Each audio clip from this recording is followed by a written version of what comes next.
Isolated in a brutal Montana snowstorm, veteran Ethan Brooks thought the cold was his only enemy.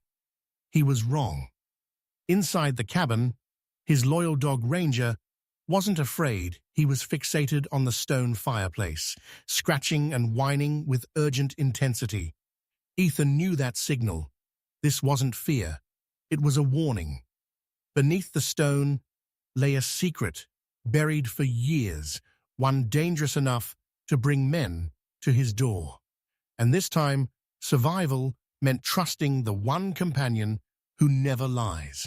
Please support us by subscribing to the channel. A cold Montana wind howled through towering pines, carrying snow like ash across a forgotten clearing where an old cabin stood silent, worn, and waiting beneath a sky that refused to forgive. Ethan Brooks stepped out of his truck slowly, boots pressing into the untouched snow with a weight that had nothing to do with the cold. He was a man in his late 40s, tall and lean, with a frame built not for show, but for endurance. His dark brown hair, cut short in military precision, was beginning to gray at the temples, and a faint scar cut through his left eyebrow, a thin, pale line that spoke of a past he never explained. His face was angular, weathered, the kind that had learned to stay still even when everything inside was breaking. There was no rush in his movements, no hesitation either, just a quiet, practiced control. He wore a worn flannel jacket over a plain gray shirt, denim jeans, and heavy boots, clothes chosen not for comfort, but for function. A life reduced to essentials. A man who had already left too much behind to carry anything unnecessary forward. Behind him, stepping down from the passenger side with silent precision, came Ranger. The German Shepherd was 9 years old, his body still strong, but marked by time and service. His coat was an unusual blend of silver and gray, fading into pale cream along his chest and legs, giving him a wolf-like presence that seemed to belong more to the wilderness than to any home. His muzzle had begun to frost with white, and his amber eyes carried a depth that made people uneasy, not because they were aggressive, but because they were too knowing. Ranger moved without wasted energy, his posture calm, controlled, alert. This was not just a dog. This was a partner, forged in places where trust meant survival. Ethan glanced at the cabin. It was smaller than he had imagined. Built from dark, aging logs, its structure leaned slightly, as if tired from years of standing alone. The porch sagged under its own weight, and the windows were clouded with dirt and neglect. The stone chimney, thick and moss-covered, rose like a monument to something that had long since died. There was no sign of life, no tracks, no movement, just stillness. The kind of stillness that didn't feel empty, but watched. "This is it," Ethan muttered under his breath, though his voice held no excitement, only acceptance. He hadn't come here for beauty. He hadn't come for peace either. Those were things people talked about when they still believed in them. Ethan had come here because it was far enough away, far from people, far from questions, far from the quiet moments that reminded him of what he couldn't forget. War didn't end when a man came home. It followed him, in the silence, in the stillness, in the moments between breaths. This place, this cabin, it wasn't an escape, it was simply distance. Ranger moved ahead of him, paws silent on the wooden porch as he approached the door. He paused, nose lifting slightly, drawing in the scent of the place. His ears twitched not sharply, not in alarm, but in awareness. Ethan noticed. He always noticed. The door creaked open with a slow, reluctant sound, revealing a single-room interior swallowed in shadow. Dust floated in thin beams of light that slipped through cracks in the wood. The air smelled of old ash, damp wood, and something deeper, something settled. Ethan stepped inside, each movement careful, deliberate. Ranger followed, but only a few steps. Then he stopped, completely. Ethan turned, brow tightening slightly as he watched the dog. Ranger stood in the center of the room, body rigid, not tense in fear, but locked in focus, his gaze fixed on one point. The fireplace. It dominated the far wall, built from large, flat stones, blackened by time and soot. At first glance, it was nothing more than an old, unused hearth. But Ranger didn't move. His eyes didn't shift. His breathing slowed, controlled, but deeper than before. "What is it, boy?" Ethan asked quietly. No response. Ranger took one slow step forward, then another.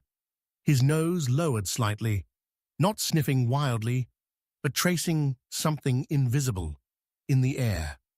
A faint sound escaped him, not a bark, not even a growl, a low, uncertain whine that carried something unfamiliar. Not fear, recognition. Ethan felt something shift inside his chest, small but undeniable.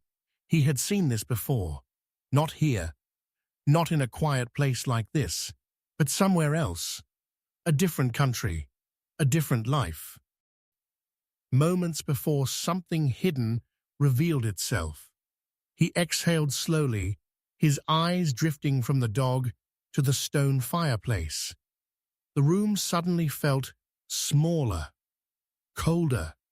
This wasn't just an abandoned cabin, and whatever Ranger was sensing had been waiting a very long time.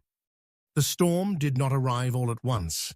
It crept in like a patient hunter, wound threading through the trees before the first snow fell, soft and deceptive, as if the sky itself was testing the ground before burying it. Ethan Brooks stood motionless beside the hearth, his eyes tracing the uneven lines of stone, as Ranger continued his quiet, relentless vigil. The dog's posture had changed, not tense, not afraid, but focused with an intensity that demanded action. Ethan had learned long ago that hesitation was often more dangerous than the threat itself. He crouched, running his fingers along the base of the fireplace, feeling the difference before he saw it. One slab flatter, smoother, colder, did not belong. "All right," he murmured, more to himself than to Ranger. From his pack, he pulled a compact crowbar, its metal surface worn from years of use. He wedged it into the thin seam between the stone and the surrounding mortar. For a moment, nothing moved. Then, with a low groan that echoed unnaturally through the cabin, the seal broke. Dust fell like old memories being shaken loose. Ethan shifted his weight, muscles tightening, and pried again. The slab lifted just enough for him to grip it.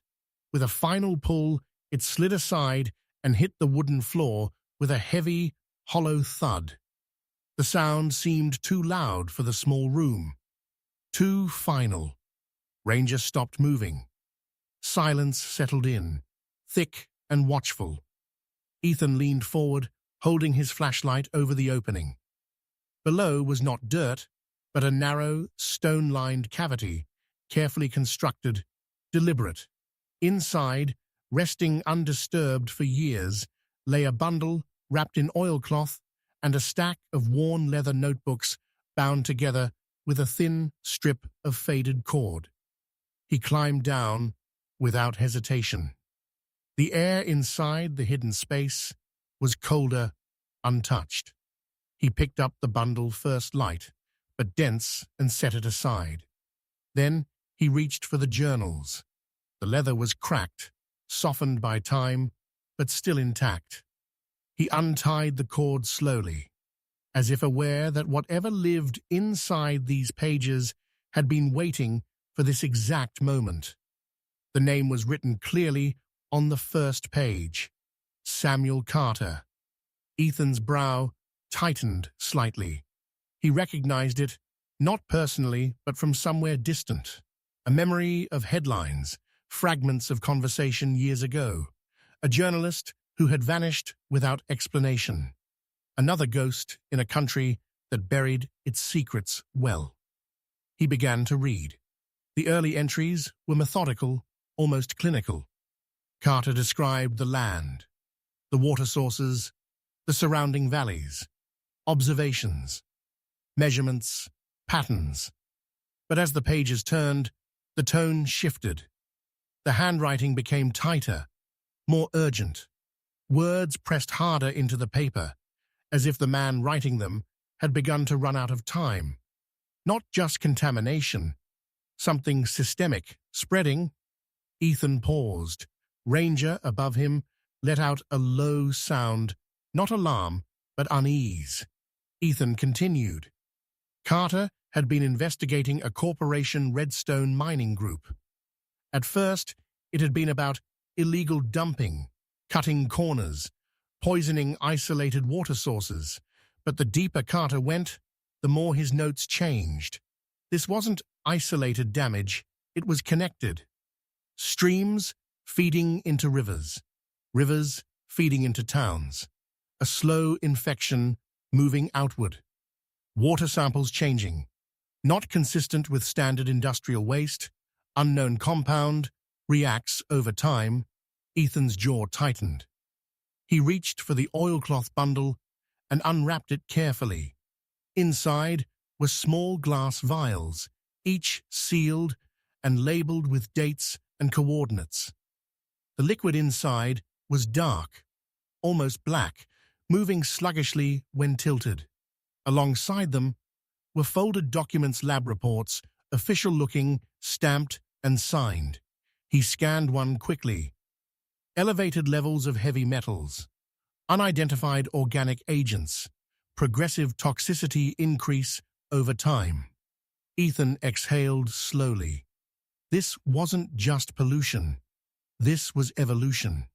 Ranger's nails clicked softly against the wood above as he shifted, pacing once before returning to the edge of the opening. His eyes remained fixed, not on Ethan, but on the space around him, as if the danger wasn't in the past, but already present. Ethan climbed out of the cellar, bringing the journals and samples with him. He set them on the table, his mind already working, piecing together the fragments. Carter hadn't just been exposing corruption. He had been trying to warn people, and no one had listened. Or worse, they had chosen not to. A faint sound broke through the rising wind outside. An engine, distant, then closer. Ranger's head snapped toward the door, body lowering slightly, his calm replaced by something sharper, more immediate. Ethan didn't move right away. He simply looked down at the open journal, at the last unfinished line Carter had written. If this continues, it won't just poison the land. The sentence ended there. Ethan slowly lifted his head, eyes shifting toward the door as the engine sound grew louder, grinding against the snow. It will change it. The snow no longer fell gently. It clung to the earth in thick silence, as if the forest itself was holding its breath, waiting for something unseen to reveal itself.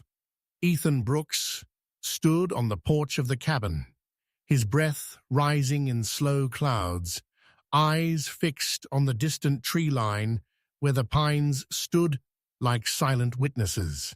The journals of Samuel Carter rested inside behind him, their weight no longer just paper, but consequence. Ranger stood at his side, no longer drawn to the hearth, but facing outward toward the forest. His ears were erect, his body still, his amber eyes scanning with a precision that belonged to something older than training. It was instinct. An instinct, Ethan had learned, rarely lied. At first, it was nothing more than a feeling, a shift, a presence. Then Ranger moved, not forward, but sideways, positioning himself slightly ahead of Ethan, his body angled toward a cluster of trees about 50 yards out. His muscles tightened, not in fear, but in readiness. Ethan followed his gaze, narrowing his eyes. The forest looked unchanged, snow-laden branches, shadow and silence. Then there, a flicker, not movement in the usual sense, but the absence of stillness. Something had shifted where nothing should. Ethan didn't react outwardly. Years of discipline held his body steady, but inside, something cold and sharp settled into place. They were being watched. He turned calmly and stepped back inside the cabin, closing the door without haste. Ranger followed, but only after one last, lingering look toward the trees, committing something invisible to memory. Inside, Ethan moved with quiet efficiency. He gathered Carter's journals, the vials, the documents, everything, and placed them back into the hidden cellar. Not out of fear, but out of understanding. Whatever was coming, it was not random. The knock came just before dusk. 3 slow, deliberate strikes against the wooden door. Not the uncertain knock of a lost traveler, not the hurried urgency of someone in need. This was controlled, measured, intentional. Ranger's low growl filled the room like distant thunder. Ethan approached the door, stopping just short of it. He didn't reach for the handle immediately. Instead, he listened. The wind howled outside, but beneath it, there was something else. Stillness. The kind that follows a man who is used to being obeyed. He opened the door. The man standing on the porch was tall, well over 6 feet, with a broad, composed frame, wrapped in a dark, tailored coat that looked out of place in the wilderness. His hair was silver, cut short with precision, and his face bore the clean, sharp lines of someone who had spent his life in control rather than chaos. His skin was pale from indoor years, untouched by labor, and his eyes, steel gray, held a calm that felt less like peace and more like calculation. "Ethan Brooks," the man said, his voice smooth, measured, practiced. "I was hoping we'd meet." Ethan said nothing. The man stepped forward slightly, though not enough to cross the threshold, uninvited. "Victor Grayson," he continued, offering a hand that Ethan did not take. "I represent Redstone Mining Group." Ranger's growl deepened. Victor's eyes flicked downward briefly, acknowledging the dog, but not respecting it. "Impressive animal," he remarked casually. "Loyal, I imagine." "He doesn't like strangers," Ethan replied. Victor smiled faintly. "He's perceptive then." Silence stretched between them, thin as ice. Victor reached into his coat and pulled out a folded document. "I'll be direct. The land you purchased, it sits on territory of significant interest to our company. We've been trying to acquire it for some time. I'm authorized to offer you a very generous compensation, enough to ensure you won't need to worry about anything again." He held the paper out. Ethan didn't look at it. "It's not for sale." Victor's smile didn't fade, but something behind it hardened. "Everything has a price, Mr. Brooks. Sometimes people just haven't heard it yet." "I have," Ethan said quietly. "Still no." The wind picked up, swirling snow between them. Victor lowered his hand slowly, folding the paper back with precise care. "You strike me as a practical man," he said, his tone shifting ever so slightly, "which is why I'd advise you to reconsider. This place, it has a history. Not all of it is written down. Ethan's gaze didn't waver. "I've started reading." For the first time, Victor's eyes sharpened. A pause. Then he nodded once, as if confirming something to himself. "That's unfortunate." The warmth in his voice disappeared completely. "You see," he continued, "curiosity can be unhealthy, especially in places where the ground itself remembers things better left buried." Ranger took a step forward. Victor didn't move, but his attention shifted fully now, not just to Ethan, but to the dog. There was recognition there, not fear, but acknowledgement of something that could not be controlled. "You're not alone out here," Victor said softly, almost as a warning. "And not everything watching you is as patient as I am." Ethan said nothing. Victor turned, stepping off the porch with measured ease. As he walked back toward the trees, his figure seemed to dissolve into the growing darkness, swallowed by the forest that had already begun to move again. The moment he disappeared, Ranger barked, sharp, urgent. He turned, not toward the cabin, but toward the woods, pacing now, restless, his focus completely shifted away from the hearth. Ethan stepped outside once more. This time, he didn't have to look hard. The forest was no longer empty. Shadows moved between the trees, faint, distant, but undeniable. Watching, waiting, and drawing closer. The storm did not rage. It roared like something alive, clawing at the cabin walls, wind screaming through the trees as if the forest itself had turned against the living. Ethan Brooks did not sleep. He sat in the dim glow of a dying fire, his back against the wall, rifle resting across his knees. Every sound mattered now.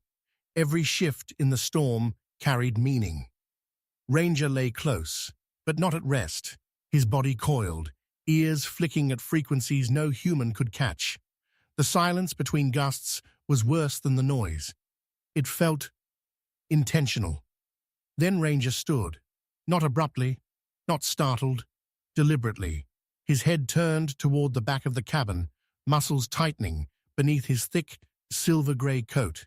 His growl came low and steady, not fear, but certainty. Ethan rose without a word. The first sound came seconds later. A faint scrape, wood against pressure. Not the door. The window. Ethan moved fast, stepping into the shadows just as a dark shape pressed against the thin glass. A gloved hand appeared, then a tool, metal slipping silently into the frame. Precision. Experience. These were not desperate men. They were professionals. The window cracked open. Ranger exploded forward, not barking wildly, but striking like a force of nature. He slammed into the intruder the moment the man's body crossed the threshold, knocking him backward into the storm. A sharp cry cut through the wind as the man disappeared into the snow. But it was only the beginning. A second later, the front door shuddered violently. Once, twice, then a heavy blow splintered the wood. Ethan moved, dragging a table into place, flipping it sideways for cover. His breath was steady, his mind sharper than it had been in years. This was not chaos. This was war, just quieter, colder, and far more personal. The door burst open. 3 figures forced their way inside, shadows against the flickering firelight. One of them stepped forward first, a tall man with a narrow face, sharp cheekbones, and a dark beard trimmed too clean for a wilderness job. His eyes were cold, alert, calculating every movement in the room. "Ethan Brooks," the man said, voice calm, despite the violence around him. "You've made this more difficult than it needed to be." Ethan didn't lower the rifle. "Who are you, say?" he asked. The man gave a faint smile that didn't reach his eyes. "Daniel Voss, I solve problems for people who don't like complications. His tone carried no anger, no urgency, just purpose. Behind him, one of the other men moved quickly, kicking over furniture, scanning the room. "Nothing here," he muttered. Of course there wasn't. Ethan had already hidden everything. Voss tilted his head slightly, studying Ethan like a puzzle not yet solved. "You should have taken the offer," he said. "Now we have to clean this up properly." A smell cut through the air. Oil. Ethan's eyes shifted. Too late. One of the men had already splashed liquid across the wooden floor near the wall. Another reached into his coat and pulled out a small torch, its flame flickering wildly in the storm's draft. Ranger growled, low, feral. "Don't," Ethan said sharply, but Voss only nodded once. The torch flew. Fire answered instantly. It didn't grow, it leapt. Flames raced along the oil-soaked floor, climbing walls, devouring dry wood that had waited decades for this moment. Heat surged outward in a violent wave, forcing Ethan back. The cabin became an inferno in seconds. Smoke filled the air, thick and choking, turning every breath into a battle. Voss stepped back calmly, retreating toward the door as the flames rose between them. "Nothing personal," he said, "just necessary." Then he was gone. The others followed, leaving Ethan and Ranger inside the fire. The world shrank to heat and instinct. Ethan coughed, dropping low as the smoke thickened. His vision blurred, ears ringing, as beams above them began to crack under the pressure. The fire wasn't just consuming the cabin, it was collapsing it. "Ranger!" he called.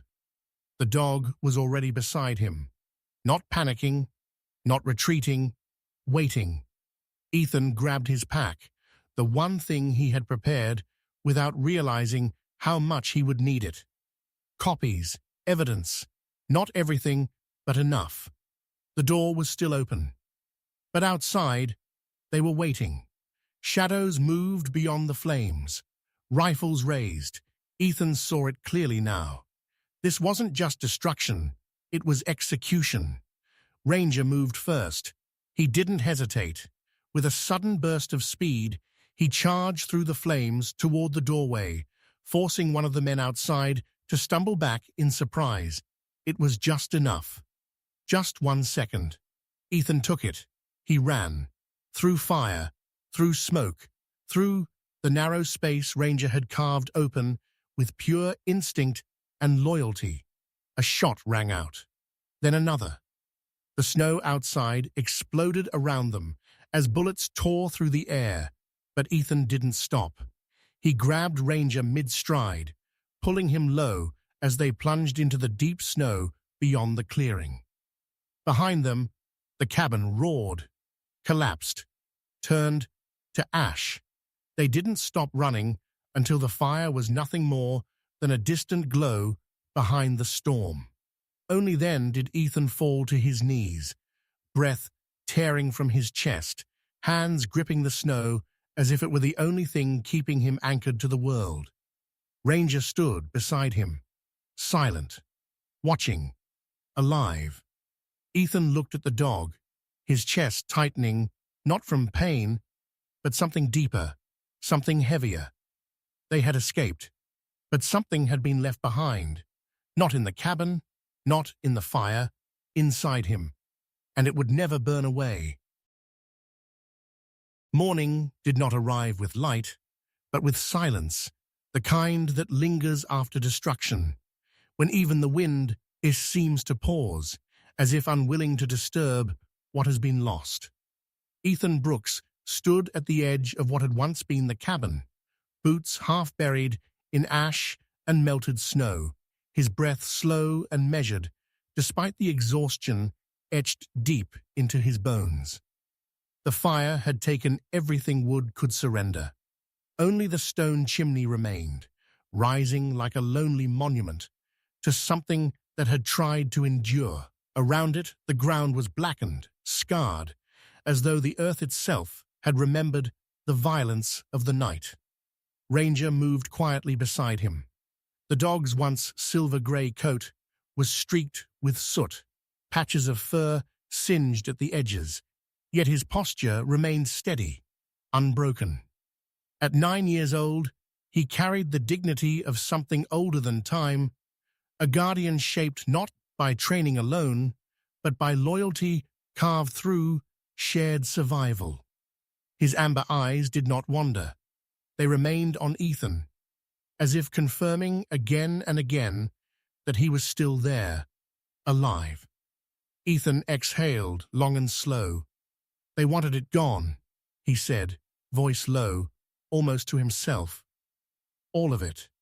But they hadn't succeeded. Not completely." Hours before the fire, guided by instinct he had learned never to question, Ethan had sent copies of Carter's research, portions of the lab reports, coordinates through a secure channel to the only person he still trusted beyond this frozen wilderness. He had not known if it would be enough. Now, standing in the ruins, he understood that it had been just enough to keep the truth alive. The sound came faint at first. Not wind, not memory. Engines, multiple. Ranger's head lifted, ears sharpening, but this time his body did not tense with aggression. There was no growl, no warning, only alertness. Ethan turned. Through the thinning veil of snow, vehicles emerged along the narrow trail, dark shapes cutting through the white. Not one, several. They moved with purpose, not secrecy. The first to stop was a black SUV, its tires crunching over the frozen ground. The door opened, and a woman stepped out. She was tall, lean, her posture straight, with a kind of disciplined restraint that spoke of years spent in structured environments. Her dark brown hair was pulled tightly into a low knot, strands of silver beginning to show at the temples, not from age, but from pressure lived through. Her skin was pale from long hours indoors, her face sharp with defined cheekbones and eyes that missed nothing. Those eyes, cold blue, were not unkind, but they carried the weight of someone who had seen too many truths and trusted too few people. She approached slowly, hands visible.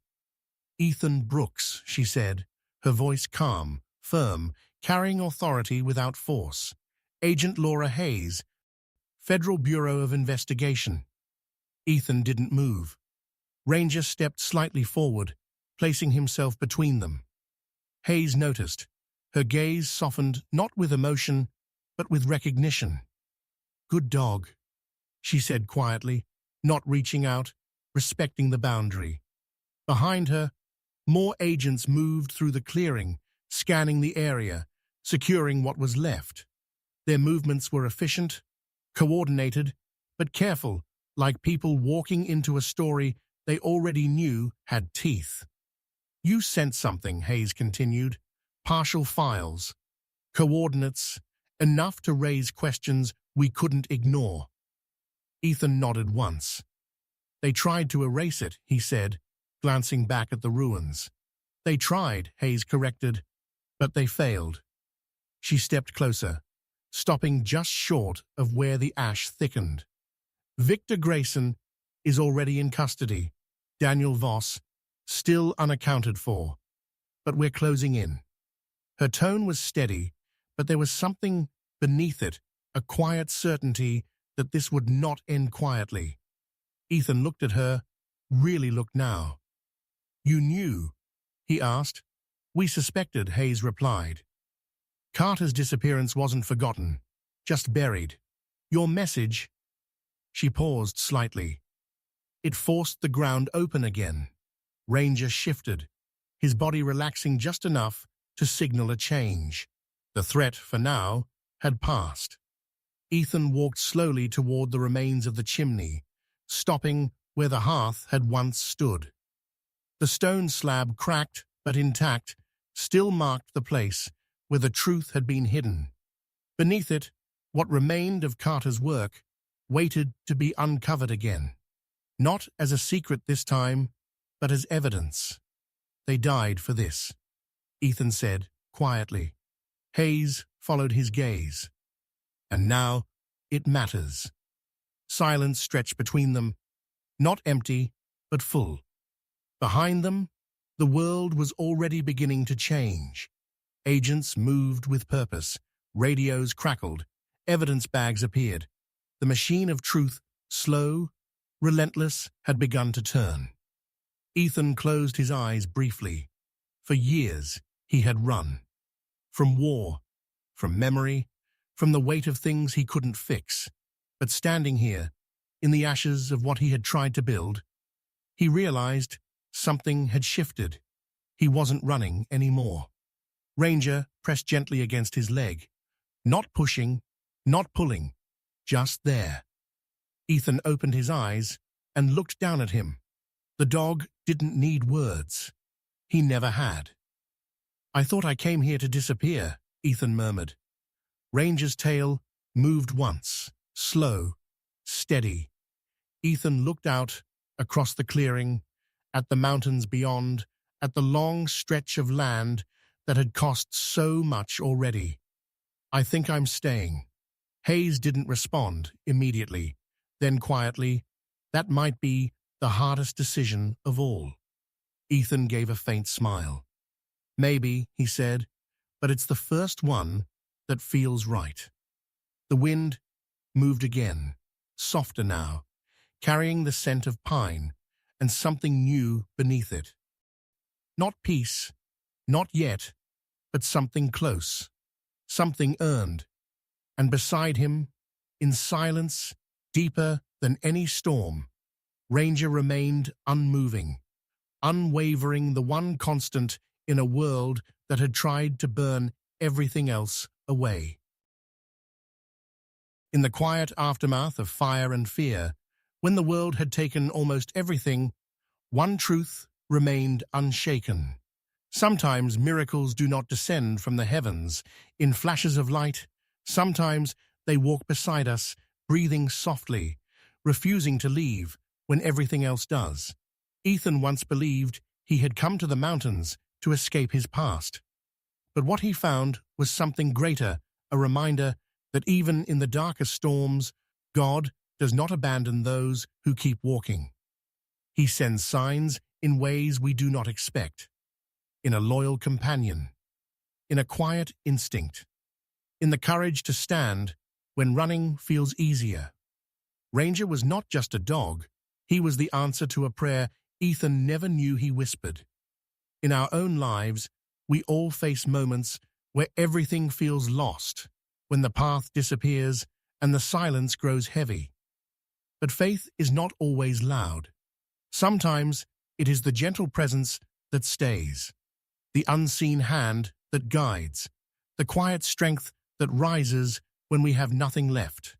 If this story touched your heart, take a moment to share it with someone who may need hope today. Leave a comment and tell us, what does loyalty mean to you? And if you believe in stories that remind us of faith, love, and unseen miracles, don't forget to subscribe to the channel. May God bless you, protect you, and guide your path, no matter how fierce the storm may be.